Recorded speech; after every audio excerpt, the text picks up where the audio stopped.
Olá, começa mais um Conversa Criminal, o seu podcast sobre ciências criminais. Sou Augusto Rodrigues, advogado criminalista. Eu sou Caio Domingues, advogado criminalista e professor do CEI Acadêmico. Eu sou José Flávio Ferrari, professor de Direito de Execução Penal e também advogado criminalista. Eu sou a Mariane Filmari, advogada criminalista e professora de processo penal.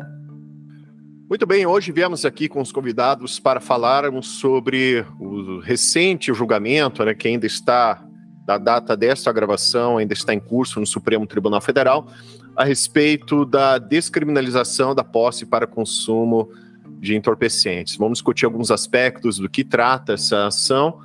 Então confira mais esse episódio do Conversa Criminal Podcast.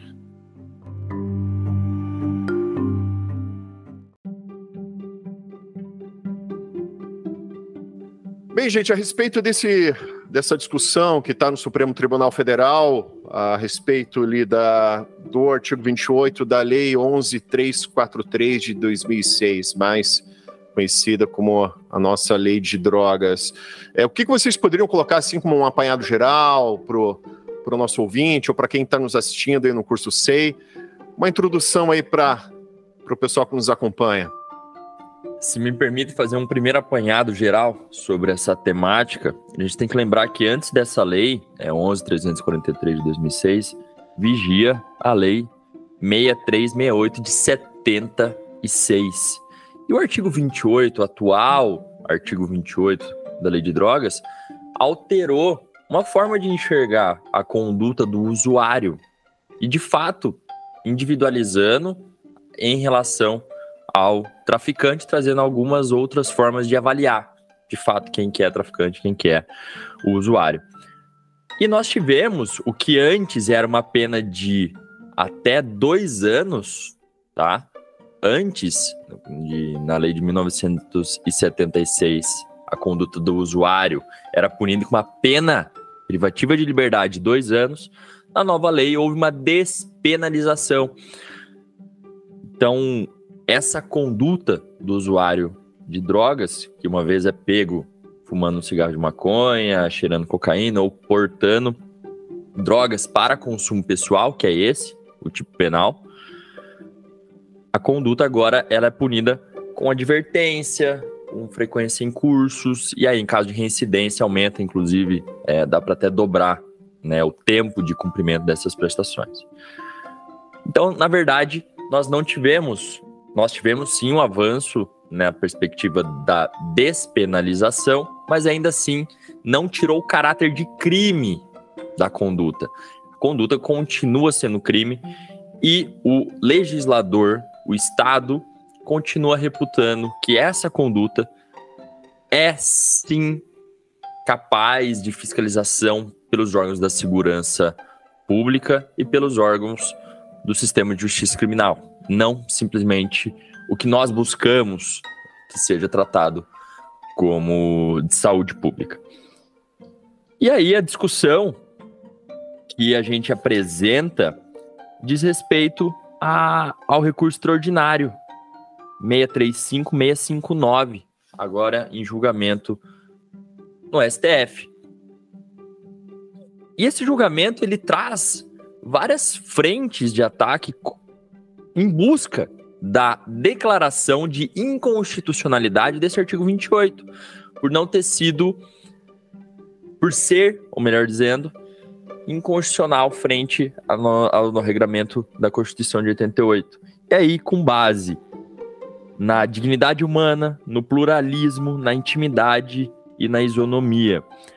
Muito se fala também sobre propriamente autodeterminação, autolesão.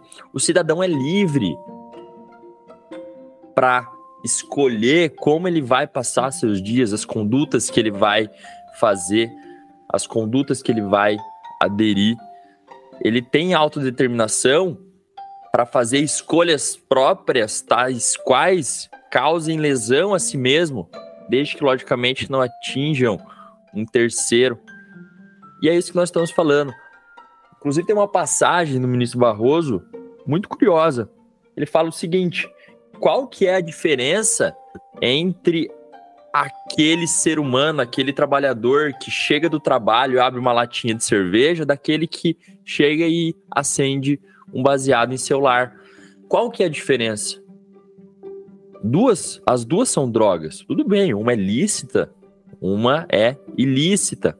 E aí a gente também poderia ampliar essa nossa discussão e começar a trabalhar sobre a perspectiva política e dos lobbies, mas eu acho que isso vai ficar em um outro momento. Mas até então, e aí eu abro a palavra aqui também para os demais, e até então nós tivemos o voto do ministro Barroso, o primeiro voto, né, aliás, do Barroso, enquanto relator desse recurso extraordinário, e de fato ele, de antemão, já se apresentou favorável à declaração de constitucionalidade exclusivamente relacionada à maconha. Ele preferiu eleger essa droga exclusivamente, não aplicar esse entendimento às demais, portanto existirá, ou existe no voto dele, uma modulação desses efeitos. E ele, inclusive, segmenta isso sob a perspectiva de que o caso concreto em análise é de um sujeito que foi pego com 2 gramas de maconha dentro de uma unidade prisional. Então, essa conduta que está sendo apurada no recurso extraordinário, apesar do poder de abstrativização, que como estávamos falando aqui, né, doutora Mariane, mas eles preferiram segmentar e deixar adstrito a esse tipo de droga. E aí votaram muitos. Recentemente o ministro Gilmar Mendes pediu vista para se alinharem numa tese. Depois voltou da vista e o ministro recém-possado Cristiano Zanin também votou. Foi uma surpresa, com certeza. A gente vai trabalhar sobre isso logo mais, mas passo a palavra aos outros. Eu acredito que esse seja uma primeira leitura sobre esse recurso extraordinário. Só antes da gente começar com as demais observações que vamos fazer desse caso, é importante deixar claro aqui a importância dele, né? Porque a lei de drogas, ela não define um critério objetivo para diferenciar a conduta do 28 para a conduta do 33, né? Não tem uma quantidade de drogas que diferencia isso. Isso é mais uma abstrativização, né, que a gente pode dizer, do juiz, né? O poder do juiz que está lá no parágrafo 2º do 28.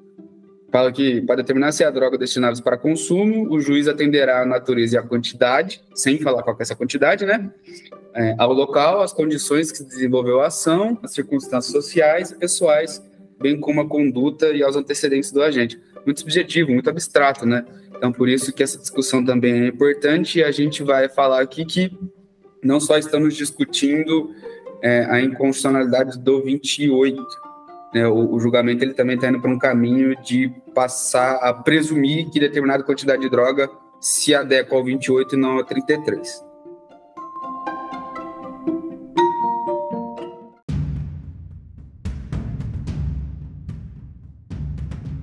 Bem, a respeito do artigo 28, quem se debruça sobre esse tema já levanta algumas discussões, né, considerando alguns princípios aplicados ao nosso sistema penal, como punir a autolesão, né, que para nós criminalistas isso já seria uma aberração jurídica, e também considerar o que dispõe o artigo 1º da Lei de Introdução ao Código Penal e a Lei de Contravenções Penais, que é o decreto número 3914 de 41, que dispõe no artigo 1º que considera-se crime a infração penal, que considera-se crime a infração penal a que a lei comina a pena de reclusão ou de detenção, quer isoladamente, quer alternativa ou cumulativamente com a pena de multa. Contudo, no artigo 28 da Lei de Drogas, não há nem a previsão da aplicação de uma pena de reclusão, detenção ou mesmo multa, conforme o professor José Flávio citou em sua introdução. Então, o que levanta já até por parte de alguns juristas o questionamento se Nesse sentido, analisando a partir do artigo 1º da Lei de Introdução ao Código Penal, se seria mesmo um crime o artigo 28, pois é uma conduta que não é nem penalizada, certo? Então, a partir dessa perspectiva, por não ser uma conduta penalizada e mesmo tratando ali de uma tipificação de uma conduta que visa proteger o bem jurídico e saúde, mas ao mesmo tempo querendo punir de alguma forma uma autolesão, o que vocês pensam a respeito disso, do artigo 28, nesse aspecto técnico-jurídico e principiológico no direito penal? Nosso direito penal, ele não pode nunca criminalizar a autolesão. O suicídio não pode ser punido. Pode ser punido quem incita, mas a tentativa de suicídio não pode ser punida. E existem outras tantas temáticas relacionadas a essa matéria que a gente pode trabalhar. A própria autolesão, o autoflagelo, são condutas que não são atingidas pelo direito penal. Exatamente por conta desse viés de autodeterminação.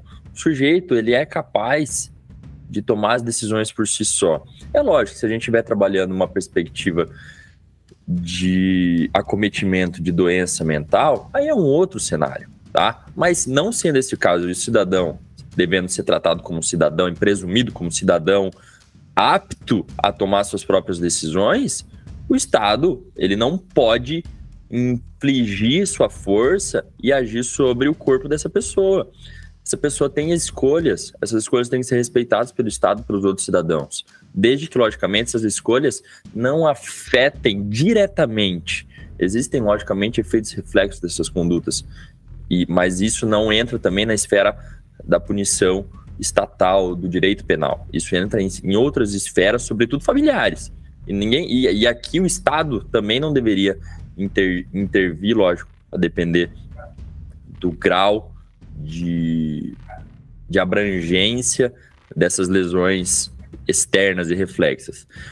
Mas a autodeterminação que nos move, que nos faz tomar decisões, elas devem ser respeitadas. Nós temos esse direito enquanto cidadãos de poder fumar nosso cigarro, e tabaco, maconha, bebida alcoólica e tomar, ainda que sejam decisões equivocadas, tomá-las.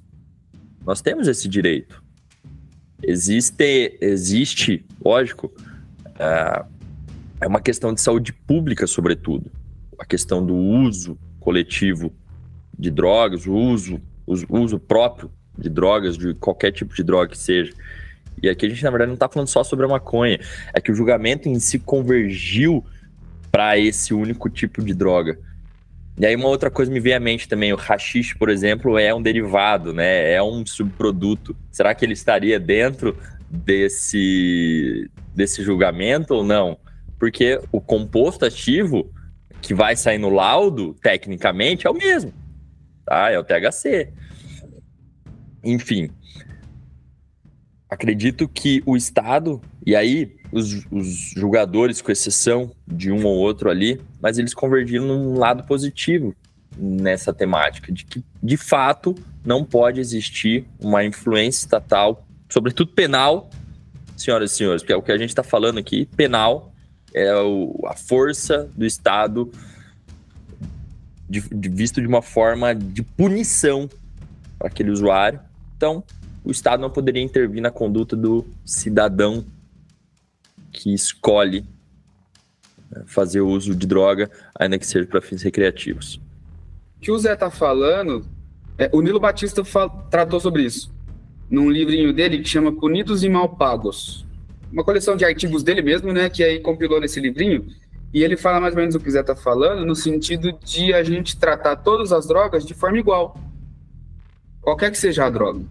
O que o direito penal tem que intervir é em excessos não do consumo dessas drogas, é óbvio, mas a partir do momento em que você para de se autolesar e passa a lesar bem jurídico de terceiros. Ou seja, em outras palavras, você quer beber cerveja, você quer fumar cigarro, você quer fumar maconha, cheirar cocaína?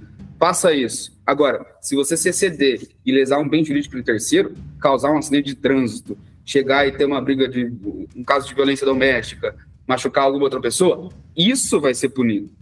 com crimes específicos, não o consumo da droga em si, entendeu? Eu indico esse livrinho, depois eu vou trazer aqui e mostrar a capa para vocês e o Augusto deixa na descrição.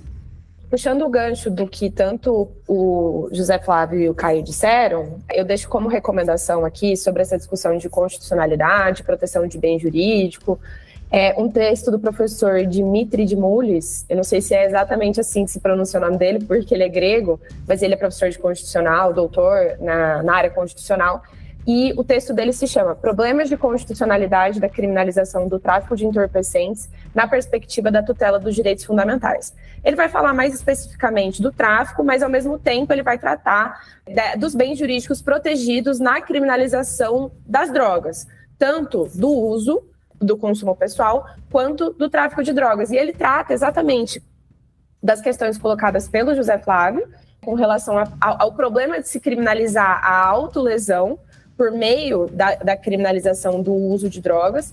E ele também fala que uma das desculpas, digamos assim, né, entre aspas, utilizadas para a criminalização do uso de drogas é justamente a proteção da saúde pública, também como o José Flávio colocou.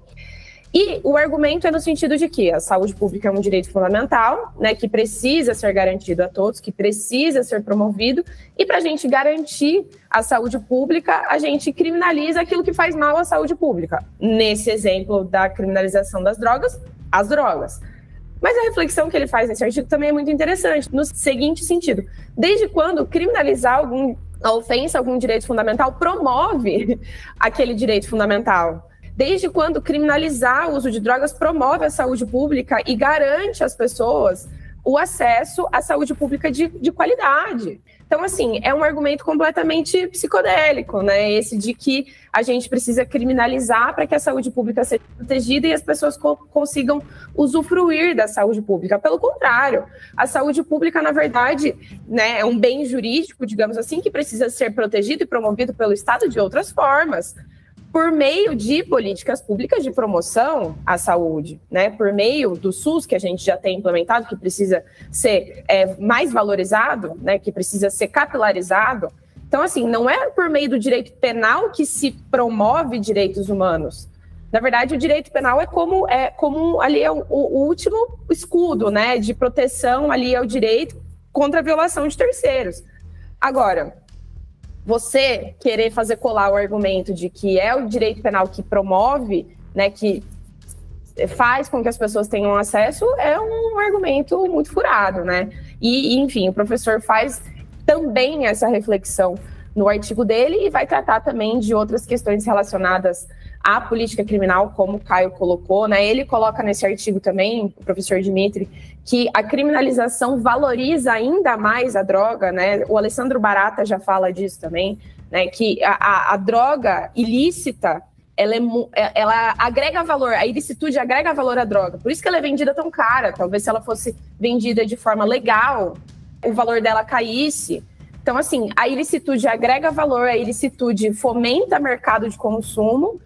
E, na verdade, a criminalização não se propõe ao que pretende o legislador, enfim, né, ao que pretende quem defende que deve ser crime. Aproveitando essa fala da professora Mariane, eu faço um convite a você, ouvinte, a acompanhar o nosso episódio número 27 sobre política de drogas. Contamos com a presença do professor Akhenaton Tokizek Souza e do professor Felipe Mota, que são dois especialistas no assunto, e discutimos a respeito dessa temática do proibicionismo, e que é até uma política relativamente recente, né? Algo assim na história da humanidade que enfim, tem menos de 200 anos. Mas um aspecto importantíssimo que o professor Akhenaton coloca, em resumo nesse episódio, que a política de drogas funciona bem. Por quê? A política de drogas não é contra as drogas, mas sim contra as pessoas. Então, assim, um episódio excelente. Você, ouvinte, que gosta da criminologia crítica, ouça lá o número 27. Recomendo. E, além disso, o professor Akhenaton e o professor Felipe recomendaram uma série de obras ali voltadas, né, à criminologia crítica nesse aspecto da política de drogas. Deixa eu fazer um adendo, tá? Eu estava lendo aqui um texto que eu escrevi há muitos anos, E eu vou referenciar aqui a professora Vera Regina de Andrade. Ela fala o seguinte: uma conduta não é criminal em si, nem seu autor um criminoso por concretos traços de sua personalidade ou influências de seu meio ambiente. A criminalidade se revela principalmente como status atribuído a determinados indivíduos mediante um duplo processo: definição legal de crime, que atribui à conduta o caráter criminal, e a seleção que etiqueta e estigmatiza um autor como criminoso entre todos aqueles que praticam tais condutas. É exatamente isso que o Augusto comentou, que o Akhenaton comenta também, trabalha em cima do livro, que na verdade a conduta criminosa, ela é um crime, na verdade, que não pune o crime em si, mas as pessoas que o praticam. E aí, aproveitando já o gancho do professor Augusto, que trouxe o professor Akhenaton, ele tem 2 livros, tá? O primeiro deles, Traficantes ou Usuários, uma sociologia política das drogas do sistema de justiça criminal, que é esse que eu estou segurando aqui, que de fato é maravilhoso, e ele tem participação nesse aqui, Drogas e Sistema de Justiça Criminal, organizado pelo Pablo Ornelas Rosa. E o Pablo Ornelas Rosa, durante muitos anos, Universidade de Vilhena, Faculdade Federal de Vilhena, salvo engano, Vila Velha, ele trabalhou a perspectiva do traficante, do usuário, durante muitos e muitos anos. Agora ele mudou um pouquinho a sua pesquisa, está indo pro fascismo subtropical, inclusive um outro nome do livro dele. Mas os textos que eles produziram e as pesquisas são de fato maravilhosas, eu recomendo a leitura. E para complementar o argumento acerca da falácia da proteção da saúde pública, né, como um bem jurídico a ser promovido com a criminalização das drogas, o próprio professor de Mullis coloca no texto dele que a criminalização faz exatamente o oposto do que se pretende. Por quê? A criminalização das drogas sobrecarrega o sistema de saúde pública no tratamento dos efeitos deletérios causados pelo abuso de drogas. Então, as pessoas que, enfim, são dependentes químicas ou que adquirem doenças em razão do uso de drogas, por exemplo, do uso compartilhado de seringas, né, do uso compartilhado de outros equipamentos, assim, de outros acessórios para o uso das drogas, precisam de atendimento médico, e isso sobrecarrega o sistema de saúde pública. Então, assim, além de ser um argumento que não se sustenta, é um argumento que, na verdade, vai de encontro com a promoção da saúde pública. Justamente porque as pessoas que precisam de atendimento médico em razão do uso de drogas, e assim, não encontram políticas de atendimento, né? Não encontram ali um programa de atendimento. Na verdade, agora a gente tem, em São Paulo, tem uma política forte de atendimento aos dependentes químicos, no Paraná nem tanto, mas é um argumento que, enfim, é contraditório em si, né? Só de forma a complementar. E completando o que o Augusto falou sobre criminologia crítica, que é maravilhoso, eu acho que uma vez que uma pessoa estuda criminologia crítica, ela não consegue mais parar de estudar, porque muita coisa começa a fazer sentido, né? Sobre saúde pública, que eu entendo que é uma falácia esse argumento, né? Usar a saúde pública como justificativo para a lei de drogas. A Mari já falou um pouco sobre isso, sobre o artigo do professor Dimitri de Mullis. E o Orlando Zacconi, ele tem um livro que chama Acionistas do Nada, Quem são os traficantes de droga? Ele era um delegado de Polícia Civil do Rio de Janeiro. E ele é super crítico, gosta de criminologia crítica. Ele trata exatamente sobre isso e traz um dado muito interessante, uma constatação muito interessante, citando de novo o Nilo Batista, só que dessa vez no livro Política Criminal com Derramamento de Sangue. E aí ele cita o Nilo, e o Nilo fala exatamente o seguinte sobre esse tema de saúde pública. Imaginemos a surpresa do pesquisador que um dia comparar o número de pessoas mortas pela droga, por overdose, debilitação progressiva ou qualquer outro motivo, e comparar esses números com o número de pessoas mortas pela guerra às drogas. Será que a saúde pública realmente é o objetivo de proteção dessa lei? Fica a pergunta, né? É porque, como o professor Caio citou, e fazendo já mais uma vez uma remissão à fala, né, do professor Akhenaton, A guerra às drogas, ela bem cumpre aquilo que ela se propõe, né? Que é uma guerra às pessoas, é eleger determinadas categorias sociais, grupos sociais que podem ser criminalizados por uma mera conduta. E o próprio professor Salo de Carvalho cunhou, ou talvez importou, o termo junquização. Junquização é um conceito, um nome, né, dado do inglês junk, né, lixo. Então, essa pessoa, ela a partir do momento que ela tem esse rótulo de usuário de drogas, ela carrega consigo também esse sistema, essa ocorrência, esse efeito da junquização, que é tratado de fato como um cidadão de segunda categoria. Por isso que nós vamos falar um pouquinho mais pra frente desse episódio sobre os efeitos dessa eventual decisão aí do Supremo que tende realmente a descriminalizar, mas na minha visão, que eu sou um pouco pessimista, o Zé tá um pouco mais otimista, não vai mudar muita coisa na prática. Eu acho que antes dessa discussão, sinceramente, em termos práticos, que advoga nessa área, a gente teria que discutir a palavra dos policiais no processo penal.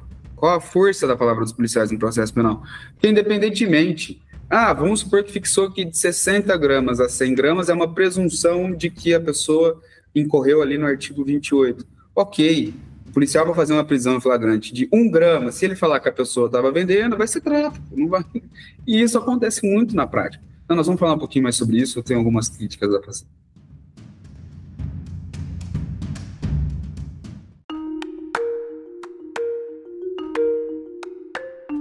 Bem, a respeito do artigo 28, né, que trata ali do tipo penal que estamos discutindo agora a respeito da posse para consumo, contudo, no parágrafo 2º, pela minha leitura, acredito que os colegas concordem, ele dá um ensejo ali para uma seletividade penal, pois a gente pode considerar que ele é um tipo penal aberto, né?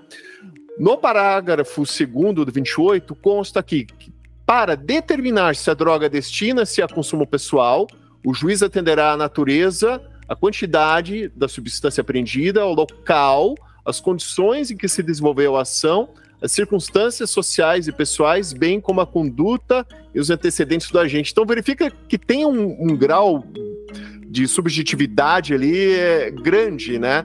Para considerar essas questões, né? O juiz atenderá a natureza e a quantidade da substância apreendida, né? Como o professor Caio citou, qual quantidade, qual natureza de droga, né? Então, para determinada droga, a gente pode considerar que aquele ali é o usuário do bem, ou se não, é o usuário do mal. As condições em que se desenvolveu a ação, circunstâncias sociais e pessoais. Olha o perigo disso, né? Então, considerando um país como o nosso, a gente que assiste aí os noticiários, a gente sabe que há um recorte de classe a respeito da, vamos chamar assim, da categorização social daquele usuário ou daquela pessoa que é apreendido com entorpecente, né? Se a gente sabe, se é preto, pobre, periférico, é o traficante, é o estigma do bandido, o traficante, aquele grande vilão social.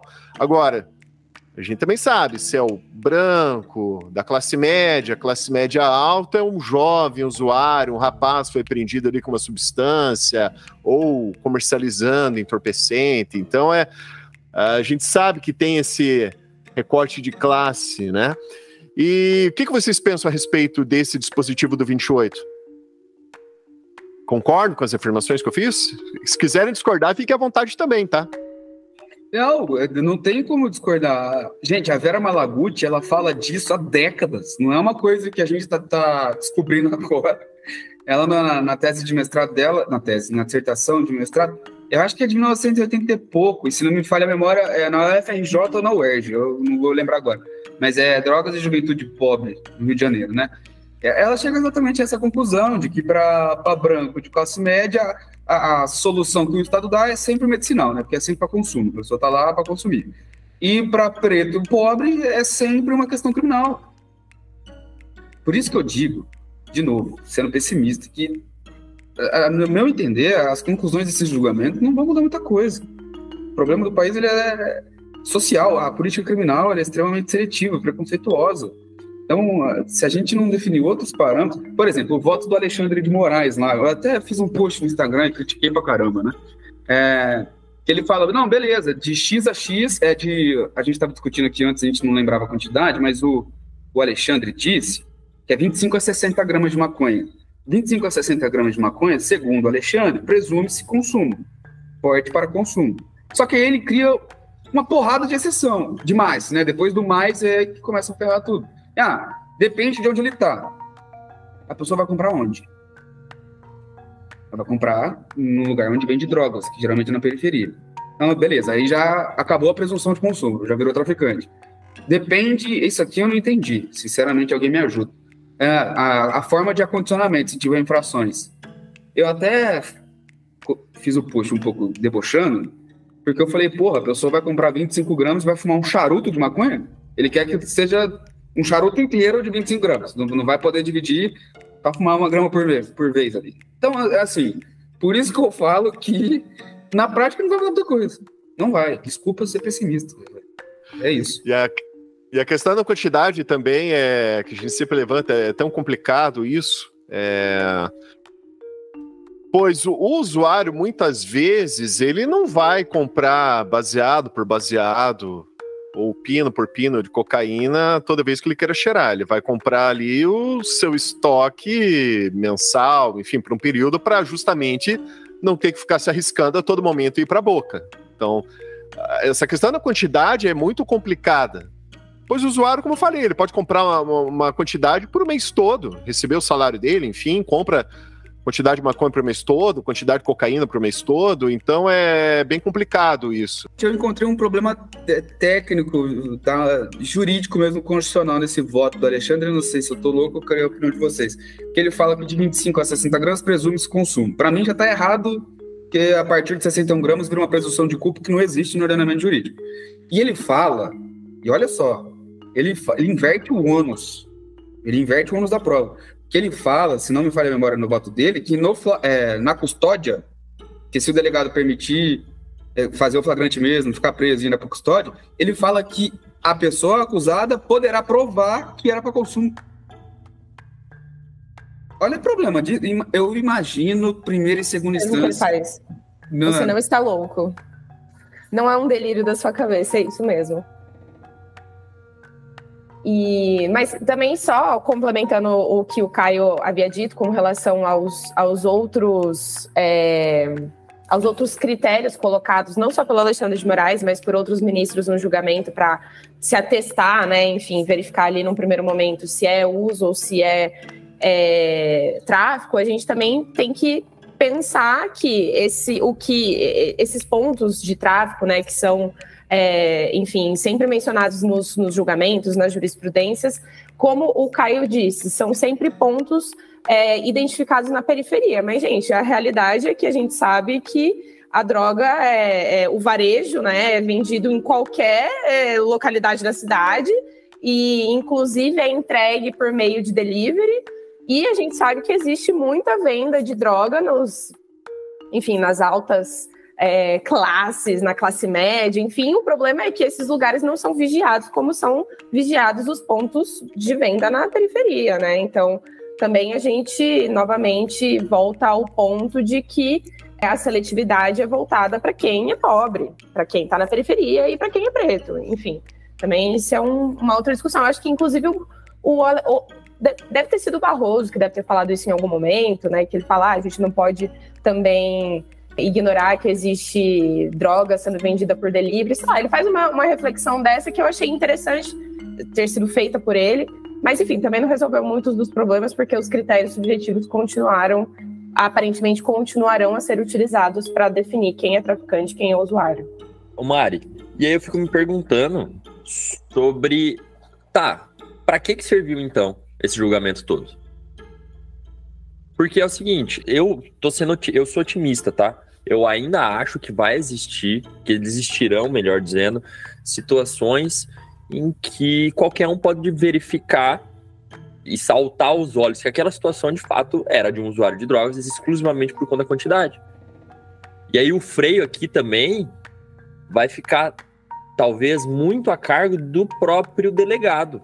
de fazer essa divisão que eu enxergo. Eu conheço delegados que vão olhar para a situação e falar o seguinte: policial militar, por que você trouxe o cara aqui? Isso acontece muitas vezes. É que são aquelas cifras que nós não temos conhecimento. Então, assim, eu sou otimista. Eu acredito que esse julgamento, de fato, vai trazer algum resultado positivo, sim. Vai resolver todo o problema que tem? É lógico que não. Mas, por exemplo, a partir do momento... E aí eu vejo, sim, um problema no voto do ministro Alexandre de Moraes em, de fato, deturpar um conteúdo probatório que antes deveria ser do órgão ministerial e trazer, mas espero que esse não seja o julgamento final de todas as circunstâncias, do voto final, né, o acórdão final. Mas a questão é a seguinte: existe um limite objetivo, e inclusive o próprio limite objetivo a gente pode questionar se de fato ele deveria ser estipulado como um critério objetivo, porque aí entra naquela outra seara que daí começou-se a criar toda essa visão subjetiva do julgamento. Então a gente vai estipular 25 gramas. O traficante vai andar com menos de 25. O pequeno, né, traficante vai andar só com menos de 25. E aí, para tentar quebrar essa situação, aí eles inserem inúmeros outros requisitos subjetivos. Então isso aqui é um drible da própria jurisprudência que está sendo utilizado e já antevendo um possível risco, tá, para o sistema de justiça criminal. E por isso que surgiram tantos e tantos critérios subjetivos. E aí o voto do ministro Alexandre de Moraes é espantoso pelo fato dele incorporar no julgamento dele criações jurisprudenciais que leem o artigo 28, parágrafo 2º, que não é uníssono, de uma forma deturpada. E aí ele insere ali dentro do voto dele alguns critérios que a jurisprudência equivocadamente estão usando como parâmetro para definir o que é tráfico e o que é usuário. É isso que a gente tem que voltar a discutir também. Porque se no final do julgamento o STF bater a cartada em alguns requisitos, pronto, aí realmente não vai ter efeito nenhum.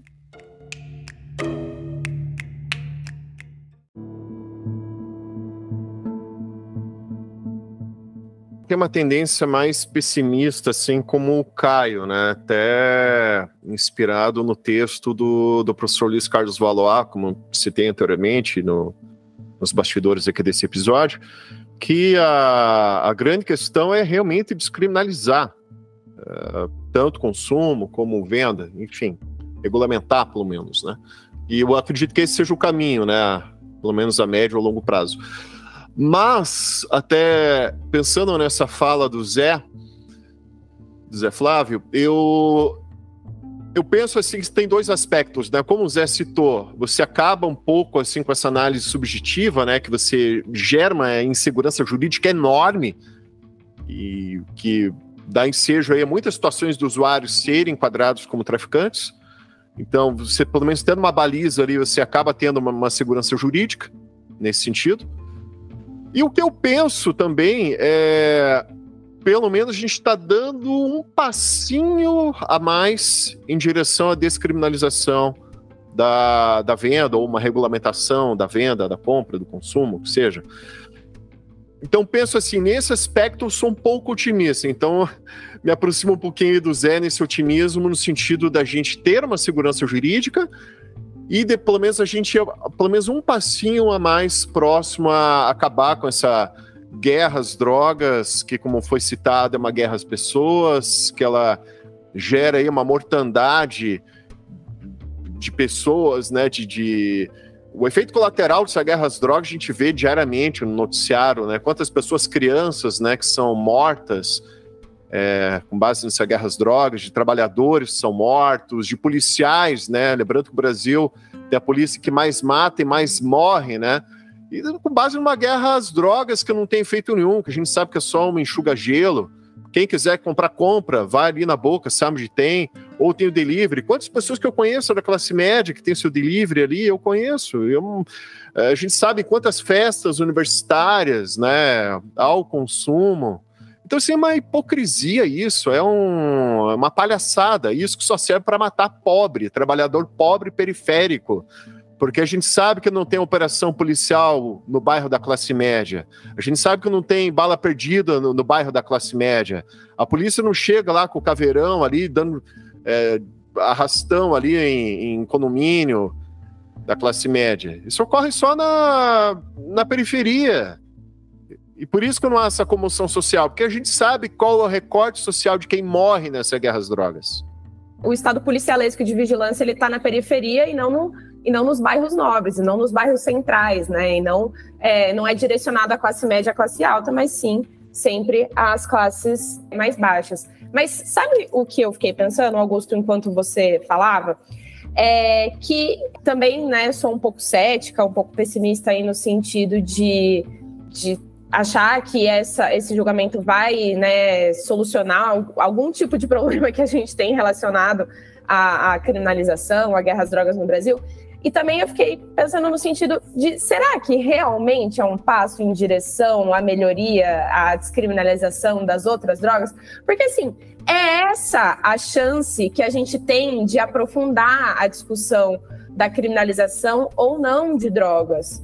É essa a chance de ouro que a gente tem para tratar, para difundir esse tema com a população, tirar só do meio jurídico, né, e levar essa discussão para outros grupos. E a gente está perdendo essa oportunidade, ficando, né, atrelado a esse discurso mais conservador possível dentro dessa possível descriminalização da maconha. Então, não sei, será que realmente é um primeiro passo para uma coisa maior? Porque a gente está discutindo isso desde 2015, só nesse julgamento, que ficou aí paralisado, sei lá, 7 anos, 8 anos, não sei quanto tempo ficou parado.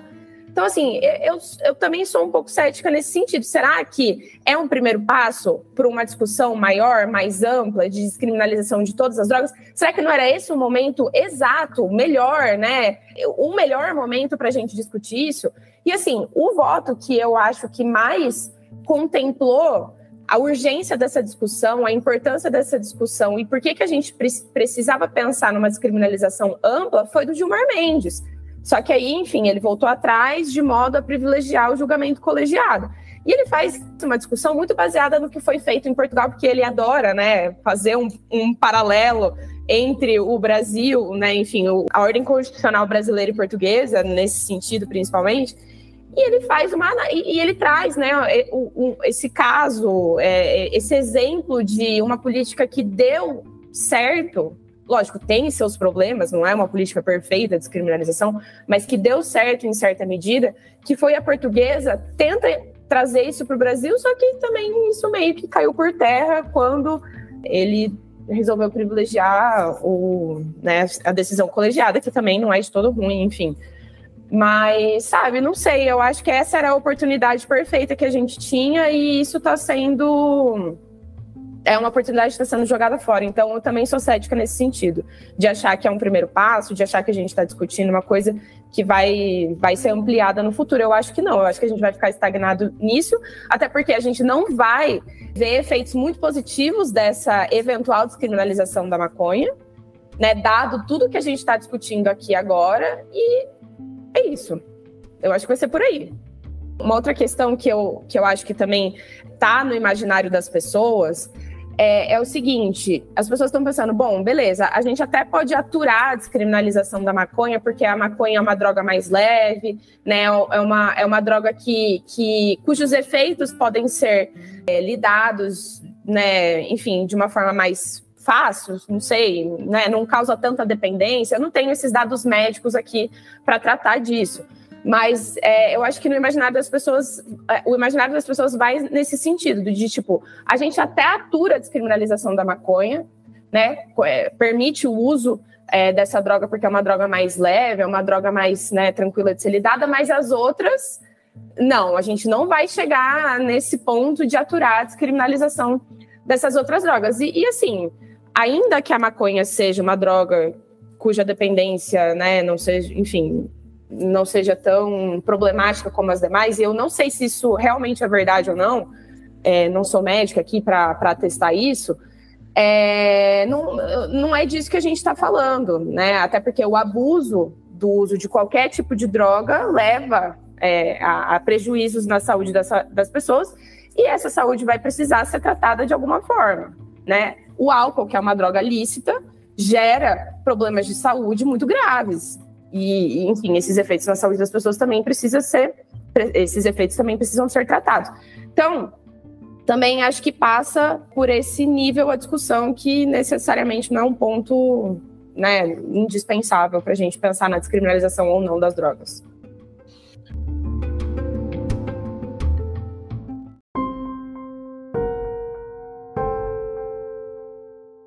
Voltando ao que eu ia citar, né, acho que eu comentei já com vocês, a gente vê que daí esse julgamento do 28 para descriminalizar o consumo só em relação à maconha, foge da discussão técnico-jurídica, né?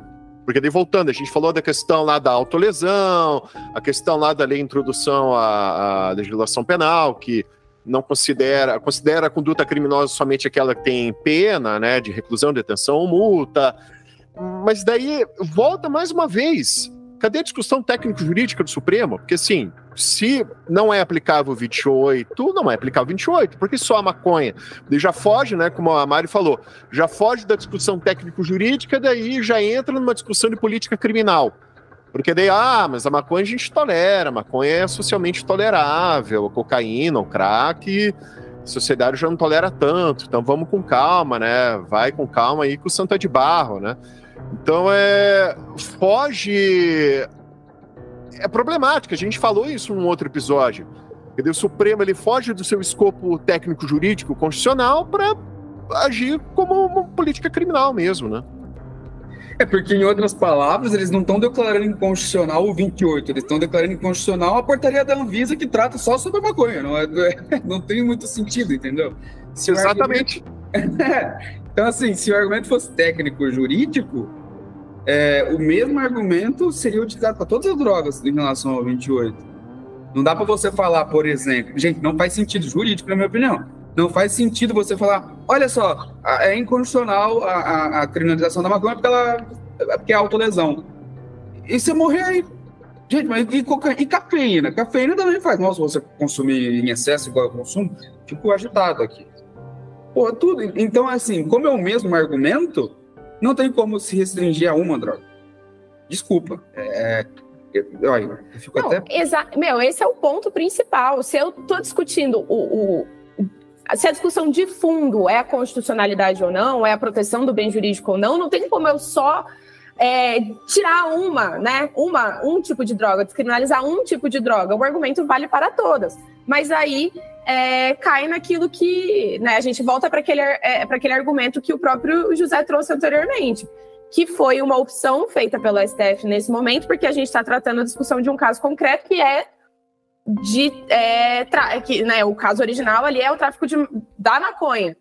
Foi uma opção deliberada feita pelo STF, porque em outros, né, assim, não existe obstáculo para que o STF faça, num controle abstrato de constitucionalidade, a inclusão da análise de outras drogas nesse caso específico. Não precisava ficar adstrito ao objeto, justamente porque a discussão é de constitucionalidade ou não, mas foi uma opção feita para tentar aí sair por uma tangente, para, enfim, fazer uma discussão de política criminal, como o Augusto colocou. Você citou tráfico da maconha, só corrigindo, consumo da maconha, né? Porte para consumo, né? Mas eu acho que o caso original é que o cara foi denunciado, processado, condenado por tráfico de quanto? Não, foi isso? Não, foi 28 mesmo. Ele foi condenado por 28. Desculpa. Dentro de uma unidade prisional. Em São Paulo. Então o caso original não é de tráfico, gente. É contra uma decisão de turma recursal, se não me falha a memória.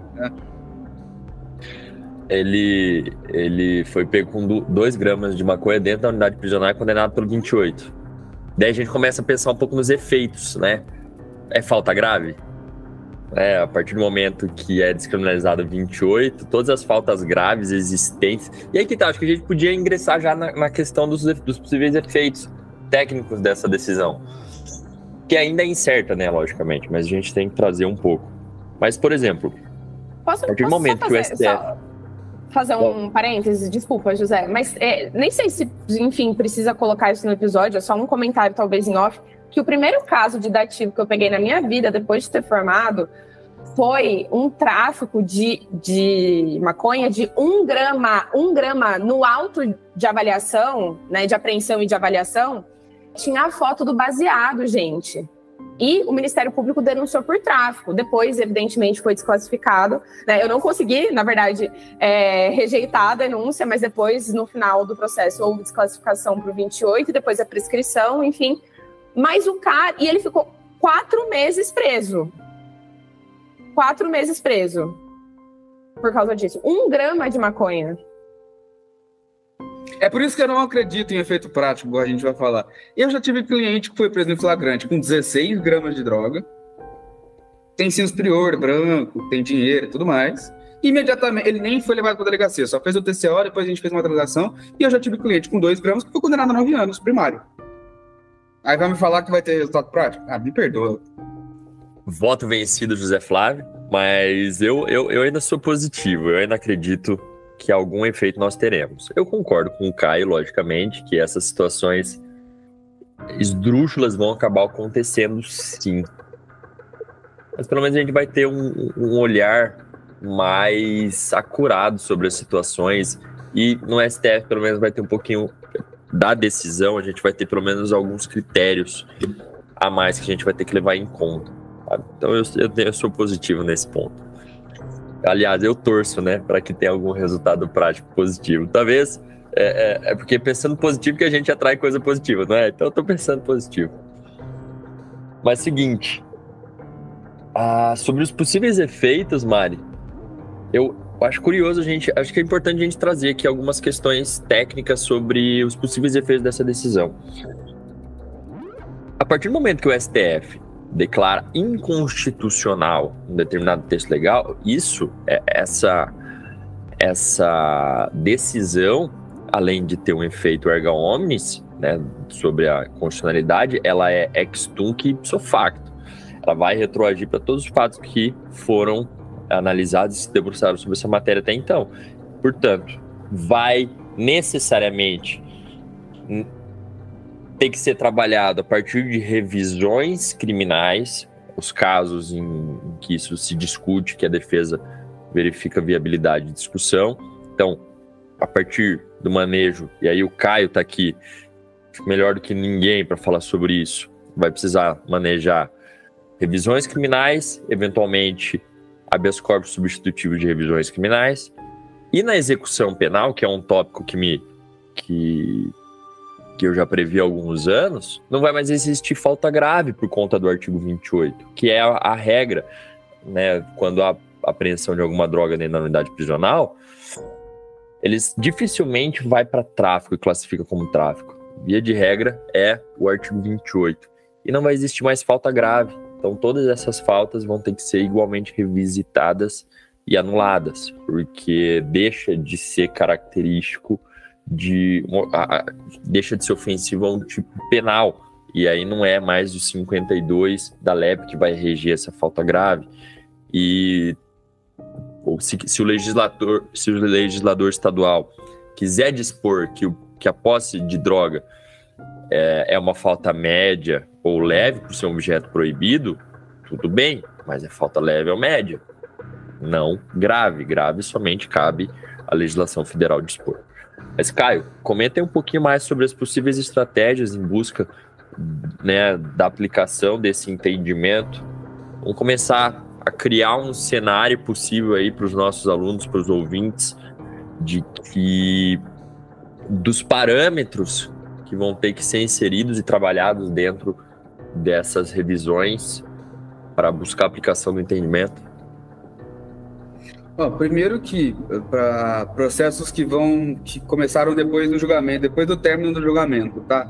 Eu acho que, a hipótese que eu estou pegando aqui é assim, processos que vão começar depois desse julgamento. Na minha opinião, se, por exemplo, fixar o parâmetro aí até 100 gramas, todas as vezes em que a denúncia vier pelo 33 ao invés de pelo 28, enfim, a gente vai ter que pegar bastante, nos casos práticos, a palavra dos policiais no processo penal. A palavra dos policiais vai ser o determinante para fazer com que o seu cliente, ao invés de ser denunciado pelo 33, não aconteça nada com ele, porque vai declarar inconstitucional a maconha aí, né? Deveria ser de todas as drogas. E aí, sobre isso, eu indico que vocês façam uma leitura, porque isso ajuda muito a traçar estratégias de como a gente vai poder atuar a partir de agora. E esse tema específico, Palavra dos Policiais do Processo Penal, que é o voto do Ribeiro Dantas, no agravo em recurso especial, 1.936.393 do Rio de Janeiro. Aqui o Ribeiro Dantas ele traz o problema dos casos de tráfico de drogas, né, da lei de drogas, que 99,99% das vezes a condenação é baseada na palavra dos policiais. Ou seja, se os policiais falam que você estava com 1 grama de droga, mas que você estava vendendo, acabou, você é condenado. E ele fala que não pode ser assim. Inclusive, essa é uma crítica que ele faz, e o Schietti faz muitas vezes também, sobre o problema das investigações no Brasil, que são pobres. É só a polícia, acabou. Não tem testemunho, não tem câmera, não tem nada. Só a palavra do policial. E ele traz uma crítica muito grande aqui, fala de condenações injustas. O voto tem 74 páginas, eu indico que todos leiam, porque eu acho que aí vai estar a chave para a gente começar lá na frente, com os novos processos, a rebater uma possível denúncia pelo 33, quando na verdade o nosso cliente ali se encaixa perfeitamente na decisão do Supremo que vier, entendeu? Então a primeira coisa que eu chamaria a atenção para vocês é isso. Agora, pegando casos em que já transitaram em julgado, vamos supor que veio uma condenação pelo 33 aí, só que se adequa ao que vier decidir o Supremo, eu, na verdade, acho que não é nem revisão criminal, é HC mesmo, HC é o substitutivo de revisão, porque as provas já estão todas lá, os critérios já vão estar definidos pelo Supremo, preencher os critérios, HC, se não conhecer a revisão, concede a ordem de ofício, e beleza, entendeu? É só tomar muita atenção se aquele caso específico teu já tem todas as provas pré-constituídas, que mostram que, na verdade, não eram 33, eram 28. E isso já é possível hoje em dia, tá, gente? Muita gente acha que não é possível discutir desclassificação, por exemplo, em sede de habeas corpus, mas obviamente que é possível. Isso aí é uma coisa que já está ultrapassada há bastante tempo. E a gente, muitas vezes, consegue uma desclassificação por meio de habeas corpus. Tá? Não, é mais fácil conseguir pelo habeas corpus do que por recurso especial, por exemplo. Entendeu? Então é isso. Focar mais nas investigações, nas palavras dos policiais e ver se aquele teu caso vai se adequar, por exemplo, ao voto do Alexandre de Moraes. Se o voto do Alexandre prevalecer, entendeu? Mas, de novo, para mim o mais urgente em todo o processo penal brasileiro, não só em tráfico, é palavra do policial no processo penal. Qual que é o standard probatório disso? Entendeu? Enfim. Não, e tem gente que defende, a exemplo dos processualistas penais mais críticos, né, professor Auri, enfim, professor Jacinto, de que os policiais sequer deveriam ser testemunhas, né, deveriam ser ouvidos como informantes, porque eles são absolutamente comprometidos com a versão, né, não são comprometidos com a verdade, né, se a gente for entender que existe ali uma verdade sobre os fatos, mas eles são comprometidos com o trabalho realizado. Então, existe inclusive essa crítica que né, é difícil de ser defendida aí nos tribunais, mas com a qual eu concordo, na verdade.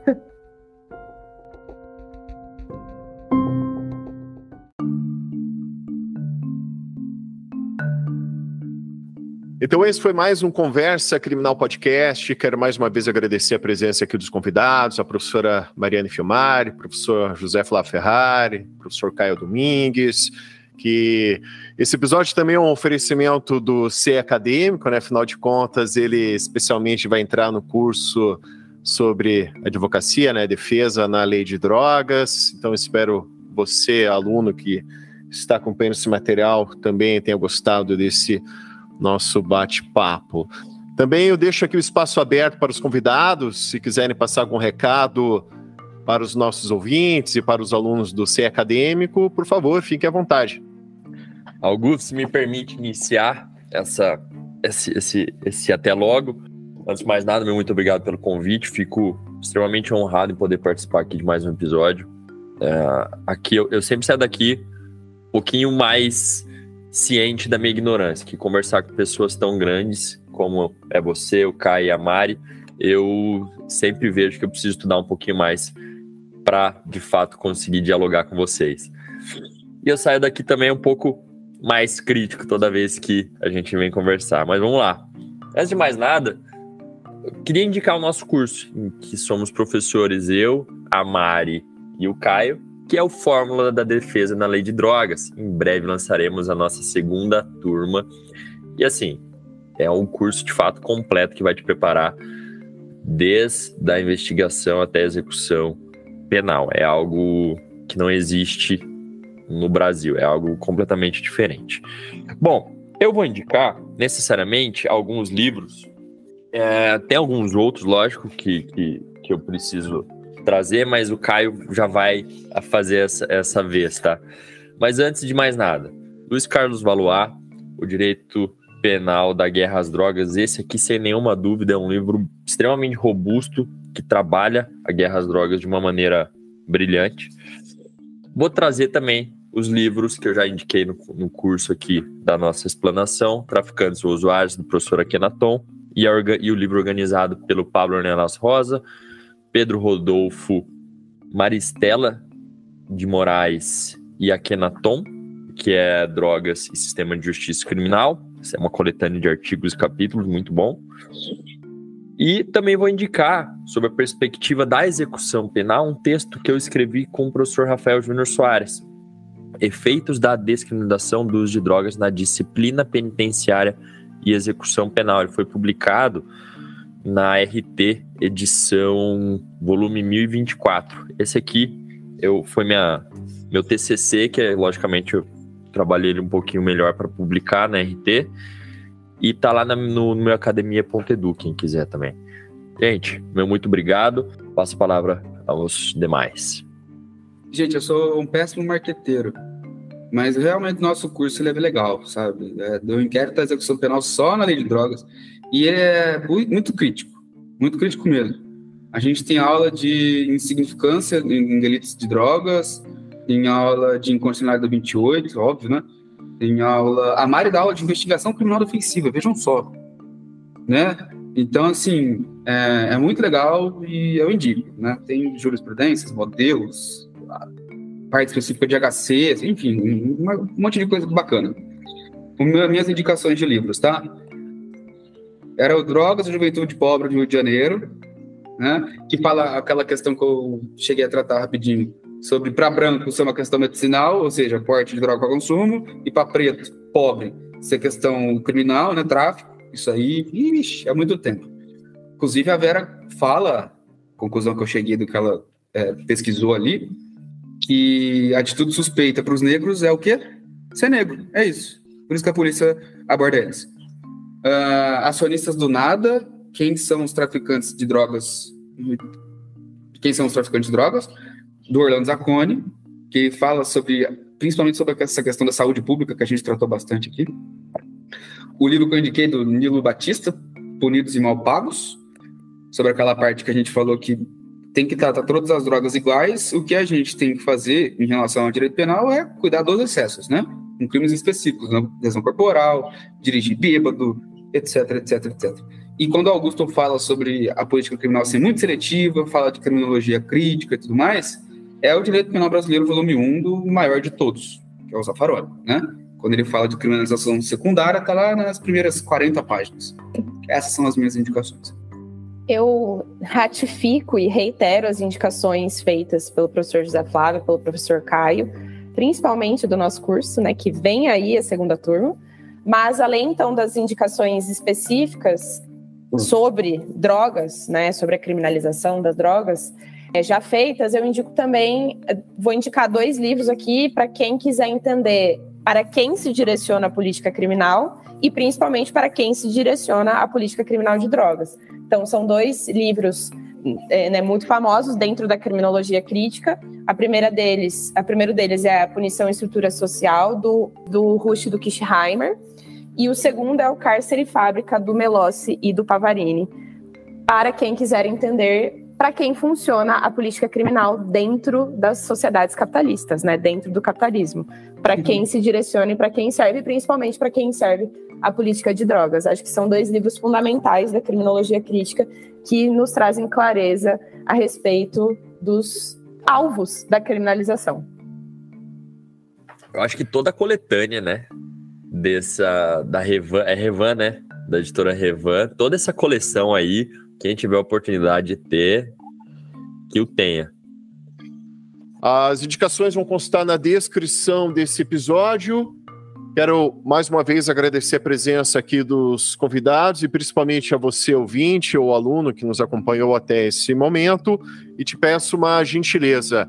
Se você conhece alguém que se interesse por esse tema, por favor, compartilhe esse episódio, que assim vamos propagando o conhecimento. Também te peço que me siga nas redes sociais, em especial no Instagram, no perfil @augustorodrigues.criminal. Os convidados querem compartilhar suas redes?